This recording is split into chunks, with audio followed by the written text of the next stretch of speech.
أعوذ بالله من الشيطان الرجيم بسم الله الرحمن الرحيم والصلاة والسلام على أشرف الأنبياء والمرسلين وعلى آله وأصحابه أجمعين ببركة مولانا الشيخ سيدي محمد فوزي الكفري قدس الله سره. En cette soirée c'est-à-dire on s'est réunis pour cette occasion, donc à l'occasion de l'anniversaire, de la célébration d'anniversaire de l'arrivée en ce monde de cette dunya de Sayyidina Cheikh. Et pour marquer le coup, c'était important que, déjà que le plus possible de personnes soient présentes et que ceux qui peuvent apporter une petite participation ne se gênent pas de le faire. Et donc pour l'occasion, en fait, j'avais prévu de faire un cours sur un sujet particulier. Mais pendant tous ces derniers jours, j'ai été pris, c'était plus fort que moi, mes pensées elles allaient vers une autre, vers une explication, une sorte de tafsir, d'exégèse d'un verset qui me trottait dans la tête et en fait tous les efforts que je pouvais faire pour travailler ce cours que j'étais censé faire ce soir, à chaque fois ça déviait et ça revenait vers ce verset, vers ce sujet sur lequel je méditais du coup un peu malgré moi ces derniers jours. Et donc c'est pas encore tout à fait clair, mais je vais essayer du moins de partager avec vous sur ce sujet ce que j'ai pu en comprendre jusqu'à maintenant. Ça a commencé par une réflexion, c'est une réflexion qui touche beaucoup de fuqara, de disciples de la tariqa, après qu'ils se soient engagés et après qu'ils se soient d'une certaine manière investis et donné de leur personne auprès des fuqara, c'est-à-dire vouloir faire des choses, organiser des choses, et quand une personne est douée dans un domaine, souvent ça se révèle pour lui c'est-à-dire il est amené à prendre, si on veut, une place pour laquelle il est connu et qu'on lui reconnaît du moins dans la tariqa. Et ça c'était surtout vrai au début, où une même personne pouvait avoir une multitude de casquettes différentes, parce que tout simplement il n'y avait pas assez de main d'œuvre pour faire tout ce qu'il y avait à faire en termes de darwa, en termes d'organisation d'événements, en termes de tout ça. Et donc le disciple qui s'investissait un petit peu dans la tariqa, il était amené comme ça à prendre un ou plusieurs rôles. Et même Sayyidina Cheikh, il encourageait chacun de ses disciples qui travaillaient dans un domaine particulier et pour lequel il devenait connu comme d'une certaine manière compétent pour ce domaine. C'est comme s'il il finissait par acquérir une place, ou un rôle qui est à lui, une place dans la tariqa, une place dans le groupe, et une place aussi auprès de Sayyidina Cheikh. Toujours, c'est jamais quelque chose d'officiel, parce que jamais eu Sayyidina Cheikh, il a toujours été contre justement la nomination d'un muqaddim par exemple, d'un responsable peu importe, responsable des fuqara ou responsable de quoi que ce soit dans la tariqa. C'est-à-dire que la porte est ouverte et toute personne qui veut faire quelque chose, en théorie du moins, elle peut la faire. Et donc c'est comme ça, au fil des années, il y a des personnes qui ont été amenées, en fonction de leur investissement dans la tariqa, à occuper des places comme ça. Et au fur et à mesure que le temps passe, que les années passent, il peut arriver qu'une personne soit, entre guillemets, destituée de sa place. Pas par la volonté de Sayyidina Cheikh, par exemple, mais par exemple, cette personne, elle peut perdre de la himma et du coup s'éloigner de ce pourquoi elle travaille, ou tout simplement se faire concurrencer puis remplacer par quelqu'un de plus compétent dans le domaine. Et en fait, ça c'est et même sans qu'il y ait forcément un domaine de travail particulier, chaque disciple a une place auprès de Sidi Cheikh, et il y a l'impression parfois que certains autres disciples nouveaux viennent et remplacent ou prennent la place de ces disciples qui étaient avant.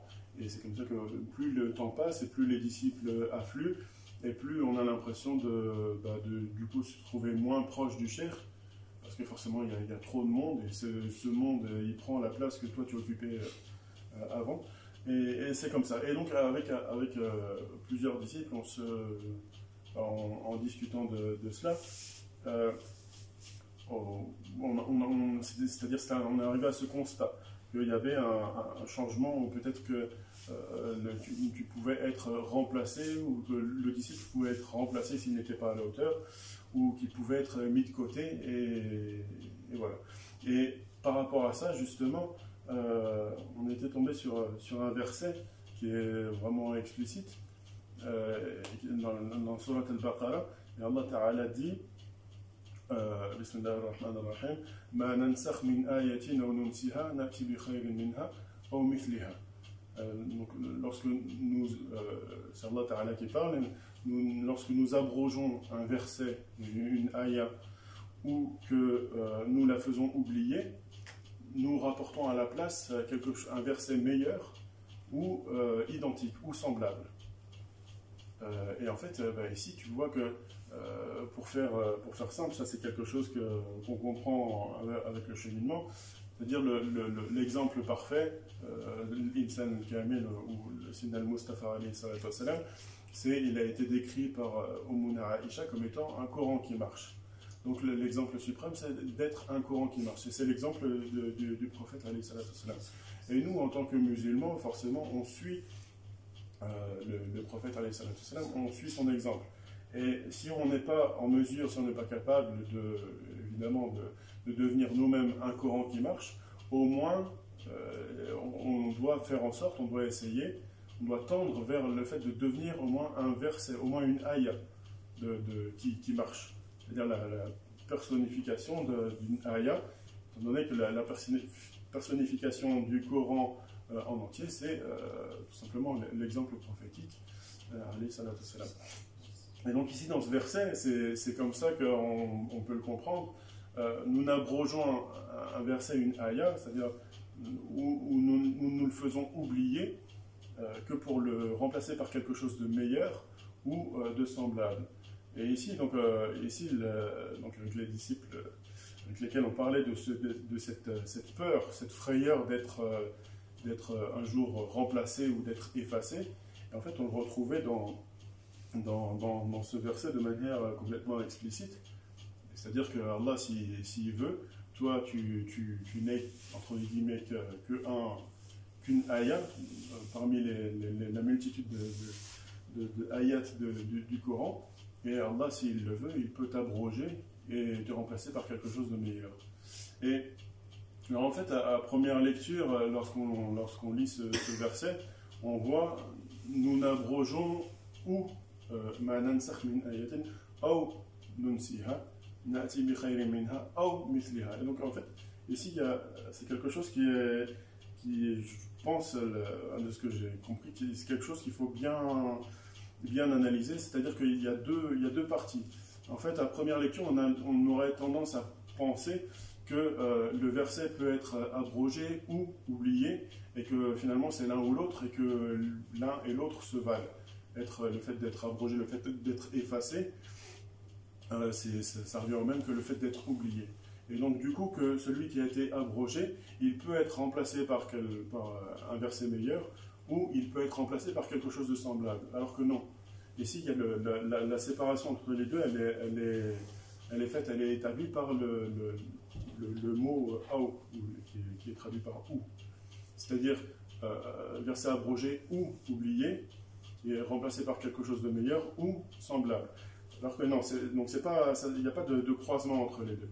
C'est soit le verset, il est abrogé, et à ce moment-là, il est remplacé par quelque chose de meilleur, soit le verset, il est oublié, et à ce moment-là, il est remplacé par quelque chose de semblable, quelque chose d'égal. Mais quelque chose qui est oublié, il ne peut pas être remplacé par un verset oublié, que Allah a fait oublier, il ne peut pas être remplacé par un verset meilleur, parce que tout simplement, il n'y a pas de meilleur que celui qui a été oublié. Alors, en fait, c'est sur ça qu'il fallait que... Et la preuve de cela, parce que, la preuve de cela, c'est l'exemple de Ummuna Maryam, la mère de Sidna Isa, alayhi salam.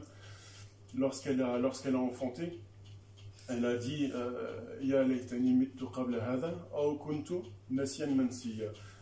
Si seulement j'étais mort avant cela, c'est-à-dire avant d'avoir enfanté ce bébé, cet enfant sans l'intermédiaire d'un père, si seulement j'étais morte avant cela, ou si seulement j'avais été oubliée d'un oubli total et absolu. Parce que, en fait, c'est ça le but ultime, c'est le plus haut et ce qu'on est censé rechercher, c'est justement le fait d'être oublié. Pourquoi? Parce que c'est lorsque tu atteins ce degré d'oubli que commence le véritable dhikr, que commence le véritable état de présence. Et c'est pour ça, dans un autre verset, dans Surat Al-Kahf, وَاذْكُرْ رَبَّكَ إِذَا نَسِيتَ, et évoque ton Seigneur si tu oublies. C'est-à-dire, et Sénacher, il explique, tant que tu n'as pas oublié, tant que tu n'as pas fait abstraction de tout, ton dhikr, il ne vaut rien du tout. C'est-à-dire, il faut d'abord, tu oublies, tu parviens à cet état d'oubli tout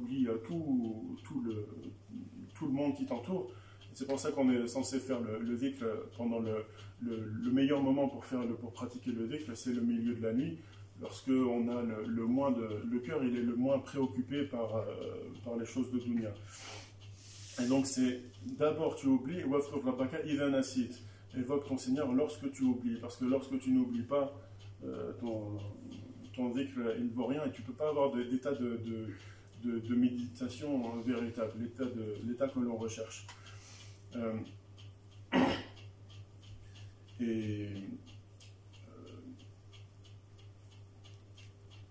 Oui, voilà. Donc, c'est ce vers quoi donc on est censé tendre, cet état d'oubli.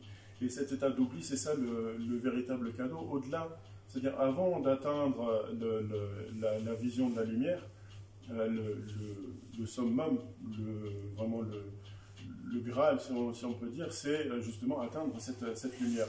Mais une fois que tu as atteint cette lumière, tu peux être en train de pratiquer le dhikr et concentré sur cette lumière, mais si tu n'as pas atteint cet état d'oubli, eh ben tu vas contempler ce dhikr et ta langue va prononcer le nom d'Allah, mais dans ton cœur, tu seras occupé par le travail, par le mariage, par les enfants, par des choses futiles. Et donc à ce moment-là, même si tu fais l'effort de te lever la nuit, etc., tant que ton cœur il est préoccupé par ces choses-là, c'est que tu n'as pas atteint cet état d'oubli, et donc que tu n'as pas le but, le fruit de l'adoration.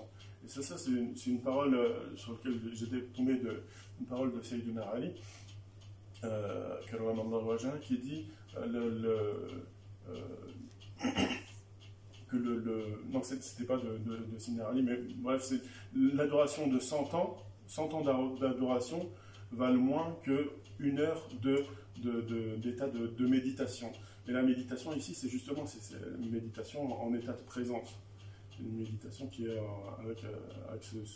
c'est-à-dire en état de présence, c'est-à-dire en état d'oubli l'oubli de la dunya, pour te connecter avec avec la quintessence de cette lumière que tu contemples. Et lorsque tu as atteint cela, peu importe les problèmes que tu peux avoir dans la dunya, c'est-à-dire lorsque tu atteins cet état où tu as oublié, tu es oublié, eh bien tu reçois, même si tu as dans ta journée, dans ta vie, des montagnes qui s'écroulent sur toi, et tu es dans des problèmes jusqu'au cou, eh bien, regardez l'exemple de Sidna Cher, qui toute la journée, c'est que des problèmes sur des problèmes sur des problèmes. Et en fait, malgré tout, si tu arrives à préserver cet état, cet instant dans lequel tu peux te retrouver dans cet oubli de tout, eh bien tu reçois, à ce moment-là, c'est là que tu reçois les vrais, c'est ça le vrai cadeau, le vrai, le fadl, la grâce divine, c'est à ce moment-là qu'elle te touche. Et c'est pour ça que Mariam, lorsqu'elle a enfanté, elle a dit, ah si seulement j'avais pu, ça c'est Sinacher qui l'a expliqué. Il a expliqué, elle a dit si seulement j'avais pu mourir avant cela ou être oublié, complètement oublié. Il expliquait que dans les tafassirs, il disait que Mariam, elle avait peur. Et effectivement, elle avait peur, mais le tafsir, il disait que les gens, le ulama, disaient qu'elle avait peur de rentrer auprès de son peuple et du coup d'être accusée d'avoir commis le grand péché, etc. Alors que non, c'est Nasser, il a dit non, pas du tout. Elle n'avait pas du tout, c'est pas du tout ça qui l'effrayait. Ce qui l'effrayait, c'est que du fait de la présence de ce miracle extraordinaire, c'est quelque chose d'extraordinaire qui arrive, qui se matérialise, tout le monde va être, c'est-à-dire va y avoir ça va être un engouement dans toute la ville et du monde entier pour ce bébé. Parce que forcément, cet enfant, il ne va pas être comme les autres. Et donc, il va susciter des réactions et tout ça. Et elle avait peur à cause de ce miracle qui s'était produit, qu'elle ne puisse plus atteindre qu'elle ne puisse plus oublier, qu'elle ne puisse plus être comme elle était lorsqu'elle était dans le monastère, dans le monastère où elle consacrait toute sa vie à l'adoration de son Seigneur avec son oncle, auprès de son oncle Zacharia, alayhi salam. Donc elle avait peur à cause de ce miracle, la manifestation physique de ce miracle, que finalement d'être détournée de cet état d'oubli auquel elle accédait lorsqu'elle était dans sa kholwa avec son Seigneur. Et en fait, donc c'est ça, pour revenir au verset, lorsque nous abrogeons un verset ou que nous le faisons oublier, nous le remplaçons par quelque chose de meilleur ou par un semblable. C'est-à-dire que le verset, c'est-à-dire le cheminant qui chemine, qui est une ayat d'entre les ayats de ce Coran qui est le Mustafa alayhi salatu wassalam, eh bien, tu n'as de cesse d'être abrogé finalement. Et en fait, c'est une erreur. La première erreur, c'est de penser, ça c'est toujours c'est Nasser qui dit ne sors pas de ta tombe, c'est-à-dire ne considère pas autre que toi-même. Il y a toujours, ne considère pas les autres, c'est-à-dire n'aie pas peur que quelqu'un puisse venir te remplacer, parce qu'il n'y a personne d'autre que toi-même. Donc il n'y a personne d'autre que... En fait, c'est toi-même qui est abrogé et qui est remplacé par quelque chose de meilleur, c'est-à-dire par un toi qui est meilleur encore. Et ainsi de suite, jusqu'à ce que tu atteignes l'état de finir oublié. Et c'est ça, il y a deux options. Soit tu es abrogé en tant que ayah, en tant que verset, soit tu es abrogé, et à ce moment-là tu es remplacé par quelque chose de meilleur, soit tu es oublié. Et lorsque tu es oublié, eh bien, tu es remplacé par quelque chose de semblable. C'est-à-dire que tu atteins le top et tu es remplacé forcément parce que cet état, il ne dure pas éternellement. Lorsque tu atteins cet état de grâce dans le dhikr, où tu es complètement abandonné entre les mains de ton Seigneur, ça dure pas éternellement. Et tu es forcément obligé de revenir à la dunya, revenir comme Sidna Moussa, il est tombé foudroyé lorsqu'il a reçu la manifestation de son Seigneur au Jabal Tour. Et après, il est revenu et il a repris ses esprits, il est revenu à la dunya. Et c'est ce qui arrive aux disciples à chaque fois qu'il atteint cet état d'oubli. Et cet état d'oubli, tu le retrouves aussi dans le verset de Surat Al-Insan, où Allah Ta'ala dit Hal ata ala al-insani hinun min ad-dahr lam yakun shay'an madhkura. Est-il parvenu à l'homme, à l'individu, à un instant, un laps de temps durant lequel il n'était même pas quelque chose de mentionnable. C'est-à-dire, c'est ça, cet état d'oubli. Et cet état d'oubli, c'est ce que tu retrouves dans la kholwa, dans les 3 jours de kholwa. Tu fais 3 jours de kholwa, de dhikr, d'adoration, tu te fatigues. Et au final, toute cette fatigue, ça sert à rien en soi-même. La seule chose qui compte, c'est ce laps de temps, cet instant où tu arrives à tout oublier. Et à ce moment-là, lorsque tu atteins ça, c'est-à-dire que tu es abrogé, abrogé dans ta khawla jusqu'à ce que tu sois, que Allah te fasse oublier. C'est pas Allah qui oublie. Le verset dit Ma nansakh min ayatin aw nunsiha. Il n'a pas dit nansaha, il n'a pas dit nous l'oublions, il a dit nous la faisons oublier.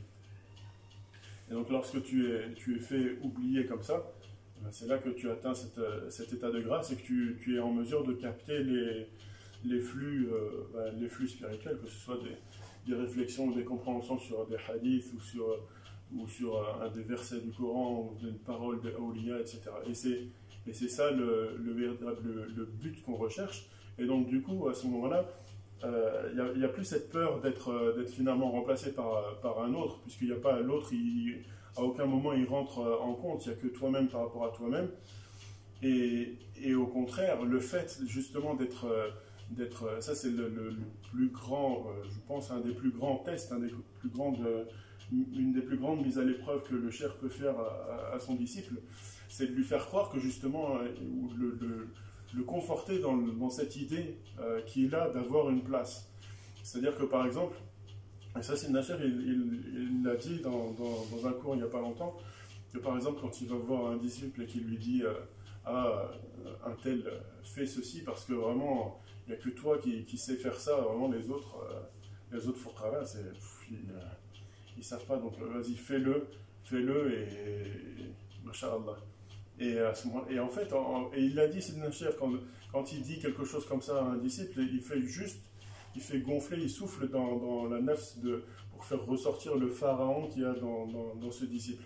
Parce que du coup, le disciple, quand il entend ça, c'est dit, il a dit que moi, je savais faire ceci ou cela meilleur que les autres, etc.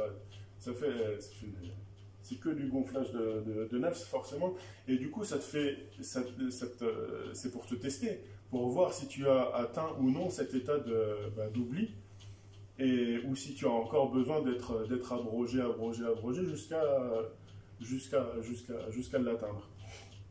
Et donc c'est pour ça, lorsque justement tu es conforté dans le fait d'avoir une place, et donc de ne pas être oublié finalement, de ne pas être mis de côté, et ben c'est ça l'erreur, et c'est ça la défaite, l'échec du cheminant.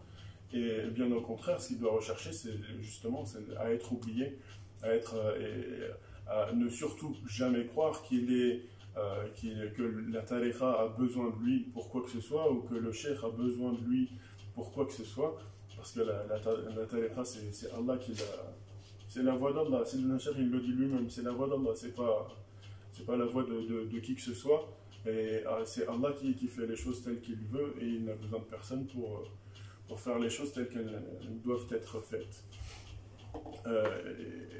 Et donc c'est ça, le but recherché, c'est d'atteindre cet état d'oubli, et c'est ça le hadith. Il y a un hadith que Sidna Cheikh mentionne je crois que c'est dans le livre des secrets. Il dit que c'est le prophète qui dit que le serviteur le plus aimé d'Allah, c'est le dernier des derniers, c'est celui de ce que je me souviens, c'est un très très beau hadith, celui que, par exemple, lorsqu'il vient demander une femme en mariage, personne ne veut lui donner sa fille, ou celui lorsqu'il est présent dans une assemblée, personne ne remarque sa présence, et lorsqu'il est absent, personne ne remarque son absence. C'est-à-dire c'est quelqu'un qui est oublié, qui est complètement oublié, effacé. Et c'est ça le but, c'est-à-dire c'est celui qui n'a aucune place, celui qui n'est reconnu par personne, et celui d'apparence qui ne sert à rien. Et pourtant c'est celui-là parce que c'est dans cet état d'oubli qu'on est d'oublier plutôt, qu'on est à même, qu'on est en mesure de recevoir, de capter les flux divins, et c'est ça le but ultime en vérité du cheminement et de notre raison d'exister. ce que j'ai essayé d'expliquer. نسأل الله أن يعلمنا ما ينفعنا وأن ينفعنا بما علمنا. اللهم صل على سيدنا محمد وعلى آل سيدنا محمد كما صليت على سيدنا إبراهيم وعلى آل سيدنا إبراهيم وبارك على سيدنا محمد وعلى آل سيدنا محمد كما باركت على سيدنا إبراهيم وعلى آل سيدنا إبراهيم في العالمين إنك حميد مجيد. سبحان ربك رب العزة عما يصفون وسلام على المرسلين والحمد لله رب العالمين.